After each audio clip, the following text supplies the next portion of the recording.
Kenapa disebut Kroya? Inilah silsilah dan sejarah Kecamatan Kroya, Kabupaten Cilacap. Kroya, sebuah kecamatan yang terletak di wilayah Kabupaten Cilacap, Jawa Tengah.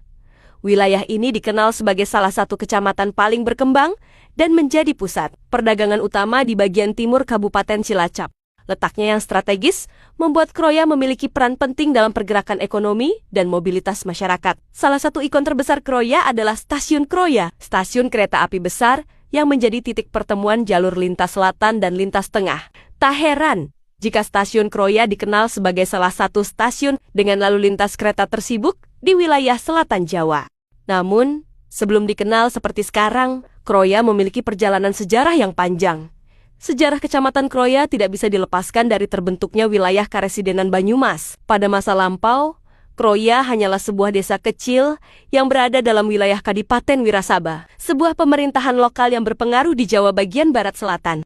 Perubahan besar terjadi setelah Perang Diponegoro berakhir. Secara politis, seluruh wilayah Banyumas atau yang dikenal sebagai Mancanegara Kulon, termasuk Kroya, beralih ke tangan pemerintah kolonial Belanda. Sejak saat itu, Kroya mulai berkembang sebagai wilayah administratif dan ekonomi. Seiring dengan pembangunan infrastruktur dan jalur transportasi oleh pemerintah kolonial, perkembangan Kroya semakin pesat ketika jalur kereta api dibangun dan menjadikan wilayah ini sebagai simpul penting transportasi darat. Keberadaan stasiun kereta api menjadi pemicu tumbuhnya aktivitas perdagangan, permukiman, serta pusat jasa dan pemerintahan.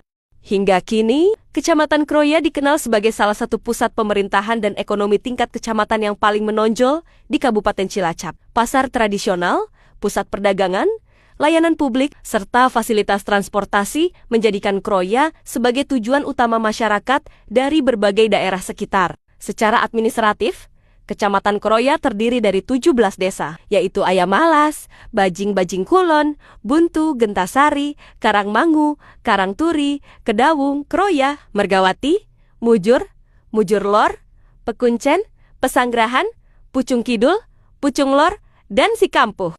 Setiap desa memiliki peran tersendiri dalam mendukung perkembangan Kroya, baik di bidang pertanian, perdagangan, maupun jasa.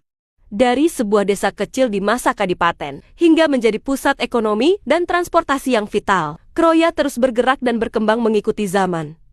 Kroya bukan hanya persimpangan jalur kereta, tetapi juga persimpangan sejarah, budaya, dan kehidupan masyarakat Cilacap bagian timur.